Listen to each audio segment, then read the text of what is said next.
किताब मुकद्दस में से सैमुअल की पहली किताब के 9वें बाब की तिलावत। और बिन्यामीन के कबीले का एक शख्स था जिसका नाम कैस बिन अबीएल बिन सरूर बिन बकूर बिन अफीक था। वो एक बिन्यामीनी का बेटा और ज़बरदस्त सुरमा था। उसका एक जवान और खूबसूरत बेटा था जिसका नाम साउल था, और बनी इसराइल के दरमियान उससे खूबसूरत कोई शख्स न था। वो ऐसा कादावर था कि लोग उसके कंधे तक आते थे। और साउल के बाप कैस के गधे खो गए। सो कैस ने अपने बेटे साउल से कहा कि नौकरों में से एक को अपने साथ ले और उठकर गधों को ढूंढ ला। सो वो इफ्राइम के कोस्तानी मुल्क और सलीसा की सरजमीन से होकर गुजरा, पर वो उनको न मिले। तब वो सालीम की सरजमीन में गए और वहां भी न थे। फिर वो बिन्यामीनियों के मुल्क में आए, पर उनको वहां भी न पाया। जब वो सूफ के मुल्क में पहुंचे तो साउल अपने नौकर से जो उसके साथ था कहने लगा, आ हम लौट जाएं, ता ना हो कि मेरा बाप गधों की फिक्र छोड़कर हमारी फिक्र करने लगे। उसने उससे कहा, देख, इस शहर में एक मर्द खुदा है जिसकी बड़ी इज्जत होती है। जो कुछ वो कहता है वो सब जरूर ही पूरा होता है। सो हम उधर चले, शायद वो हमको बता दे कि हम किधर जाएं। साउल ने अपने नौकर से कहा, लेकिन देख, अगर हम वहां चलें तो उस शख्स के लिए क्या लेते जाएं? रोटियां तो हमारे तोशादान की हो चुकी और कोई चीज़ हमारे पास है नहीं जिसे हम उस मर्द खुदा की नज़र करें। हमारे पास है क्या? नौकर ने साउल को जवाब दिया, देख, पाओ मिस्काल चांदी मेरे पास है, उसी को मैं उस मर्द खुदा को दूंगा ताकि वो हमको रास्ता बता दे। अगले ज़माने में इसराइलियों में जब कोई शख्स खुदा से मशवरा करने जाता तो ये कहता था कि आओ हम गैबीन के पास चलें, क्योंकि जिसको अब नबी कहते हैं उसको पहले गैबीन कहते थे। तब साउल ने अपने नौकर से कहा, तूने क्या खूब कहा, आ हम चलें। सो वो उस शहर को जहाँ वो मर्द खुदा था चले, और उस शहर की तरफ टीले पर चढ़ते हुए उनको कई जवान लड़कियां मिली जो पानी भरने जाती थी। उन्होंने उनसे पूछा, क्या गैबीन यहाँ है?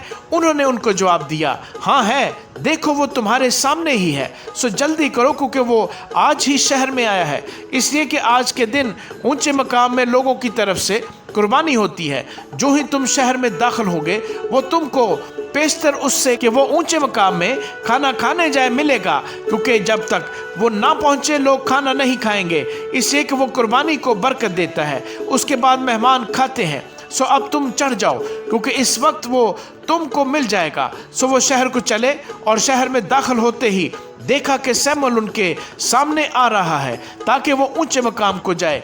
और खुदावंद ने साउल के आने से एक दिन पेशतर सैमुअल पर जाहिर कर दिया था कि कल इसी वक्त मैं एक शख्स को बिन्यामीन के मुल्क से तेरे पास भेजूंगा। तू उसे मसा करना ताकि वो मेरी कौम इसराइल का पेशवा हो, और वो मेरे लोगों को फलस्तियों के हाथ से बचाएगा, क्योंकि मैंने अपने लोगों पर नजर की है, इसलिए कि उनकी फरियाद मेरे पास पहुंची है। सो जब सैमुअल साउल से दो चार हुआ तो खुदावंद ने उससे कहा, देख, यही वो शख्स है जिसका जिक्र मैंने तुझसे किया था, यही मेरे लोगों पर हुकूमत करेगा।